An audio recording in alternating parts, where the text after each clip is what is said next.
If you've ever stared at a patch of your yard and felt completely defeated because the soil is hard, compacted, or seemingly lifeless, you're not alone. I want you to stick with me through this guide because what I'm about to share will transform even the toughest ground into a fertile, thriving garden. And before we dive in, make sure to hit that subscribe button and leave a comment below with your toughest gardening challenges, because I promise you this is a method you'll want to try and share. Gardening isn't just about planting seeds, it's about creating life beneath your feet. Hard soil doesn't just resist water and nutrients, it resists your dreams of growing a flourishing garden. The good news, soil is incredibly resilient, and with the right method, even the most stubborn ground can be turned into a rich, spongy foundation ready to feed your plants. The first step is understanding why soil becomes lifeless. Before we fix it, we need to understand it. Soil becomes hard and compacted when it loses organic matter, suffers from repeated foot traffic, or has a high clay content. This makes it dense, prevents roots from spreading, and keeps water from penetrating deep. It's why some plants struggle while weeds seem to grow effortlessly. The soil has a memory, and a history of neglect or overuse can leave it practically lifeless. But the beauty of gardening is that soil responds when you treat it right. You need to feed your soil before planting anything. The magic begins with organic matter. This is the cornerstone of the method I use and teach in my garden. Compost, aged manure, leaf mold, and even kitchen scraps like coffee grounds or eggshells slowly build up a living ecosystem in your soil. When I prepare hard ground, I like to mix in a generous layer of compost, about 2 inches thick, and then gently work it into the top 6 inches of soil. This isn't about turning the soil upside down, it's about inviting life into it. Microbes, earthworms, and fungi will move in and begin breaking down nutrients for your plants.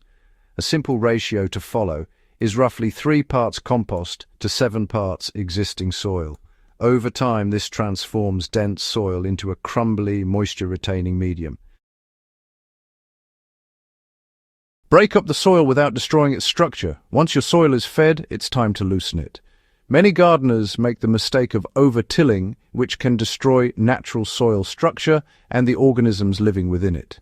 Instead, use a broad fork or garden fork to gently lift and aerate the soil. Insert the fork about a foot deep, rock it back and forth slightly, and move in small sections. This creates channels for roots and water to penetrate without turning your soil into a fine powder. You'll notice that after a few seasons of gentle aeration combined with composting, even clay-heavy ground begins to feel soft and spongy under your hands. Mulch is not optional. It's a life source. After feeding and aerating, cover your soil with a thick layer of organic mulch. Straw, wood chips, shredded leaves, or grass clippings all work beautifully. Mulch does more than protect your soil from drying out. It continues to feed it as it breaks down. I aim for at least 3 inches of mulch over new beds.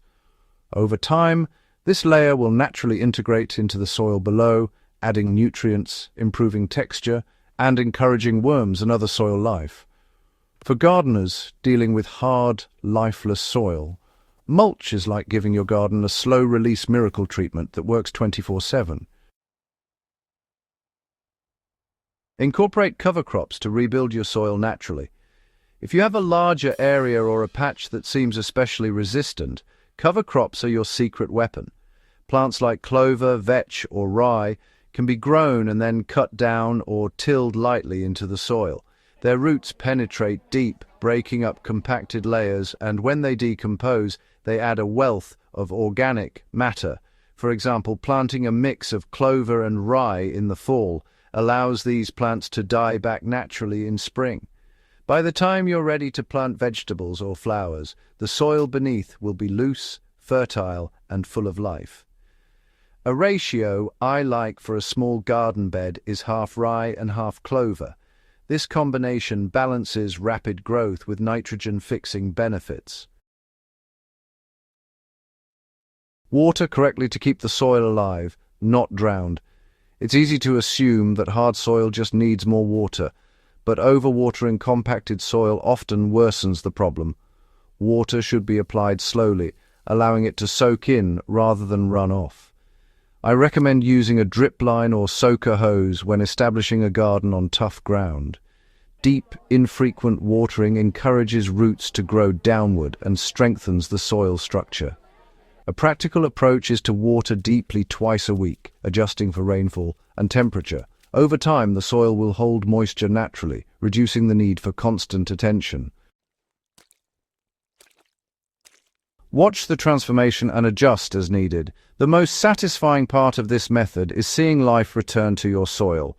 Worms, beneficial microbes, and new plant growth indicate success, but even seasoned gardeners need to pay attention. If the soil remains hard in some spots, simply repeat the composting and aerating process and consider adding a layer of mulch or cover crops until the structure improves.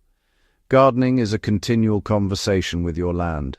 Every season teaches something new, and your soil will reward patience and consistent care. In conclusion, hard soil isn't a dead end, it's an opportunity. Every garden I've nurtured started with soil that seemed impossible. Using organic matter, gentle aeration, mulch, cover crops, and careful watering, I've turned compacted clay into beds that thrive year after year. This method doesn't rely on chemicals, it's accessible for beginners, and it scales beautifully for larger gardens.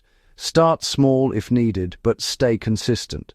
Soil is alive, and when treated as such, even the hardest ground will reward your effort with robust plants and bountiful harvests.